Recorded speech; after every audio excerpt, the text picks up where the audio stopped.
Hello, ladies and gentlemen. This is Eddie Marcus, and I want to take you to a special place. I want to talk to you in relationship to my God.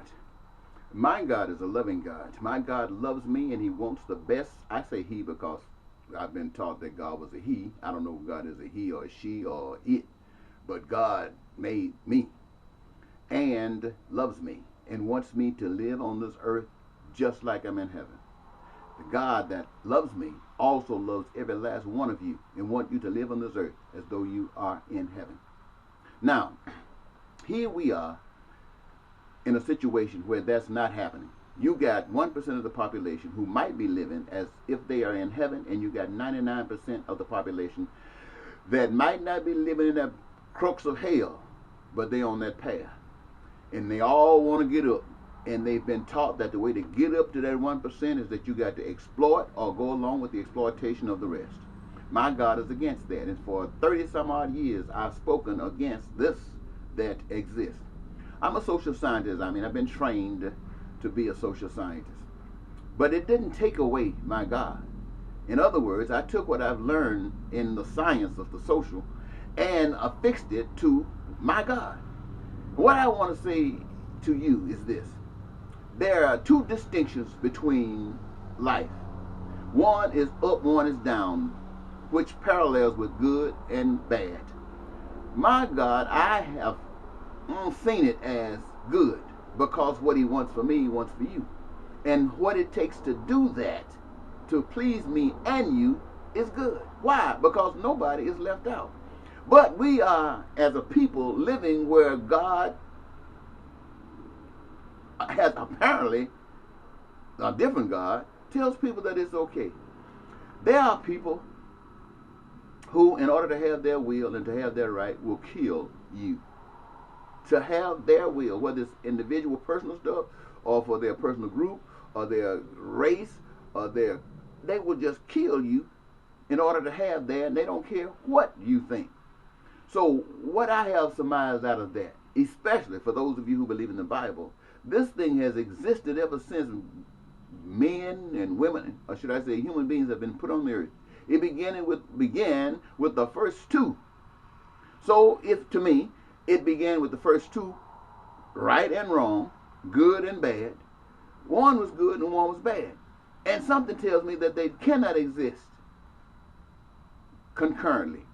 So what am I suggesting to myself and would like to share with you? I'm going to share with you what has been put in my heart. I don't know, and I'm not going to tell you that God is telling me to tell you this for your benefit, but I'm going to tell you for my benefit. And that is this. Apparently, we live on this earth as a school. And the purpose is to separate good from bad, or good from evil. We have been told that this stuff didn't just start here on this planet, that it started in heaven. And if it is true that God kicked out that portion of it, and I'm not going to describe what that portion was, out of heaven because it wasn't good, something tells me that anything that's not good is not accepted in heaven. So when we live here on this planet, we have eaten accordingly to the word of the tree of knowledge of good and evil. So we are here to decide what we want. Do we want good or do we want evil? Now, I have told you that evil will kill you to have its way, but good will not. Good signifies to me that there are those who know God and they're going to do the will of God, and they will not join on the bandwagon of evil. Now, I also know that we have all sinned. I have. And I understand that I have been forgiven, and perhaps you too. Somebody said Jesus Christ died on the cross so that we wouldn't have to be held by that high standard, but we would be received to God by grace. Now, if I got a wife, or I cheat on my wife cheat on me, we can forgive each other. We can forgive each other for what we've done that's wrong, but that don't mean we keep on doing wrong.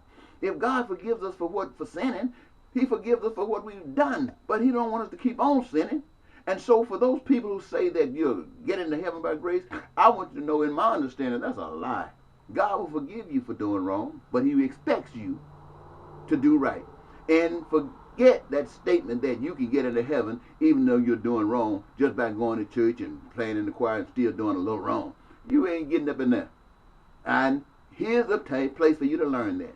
So if evil comes up and say you got to do wrong or they're going to kill you, die. Let them kill you, because the same God that was able to manifest you in the body that you live in today on this earth will be able to manifest you tomorrow in another body, even in the same body, in a new place. But there, you ain't got to run against this killing. You ain't got to run against this poverty, this crime, and this violence, and all this hate and misery and stuff like that. So I got to stop now before this computer or this camera stops. But I want you to know that. Bye-bye.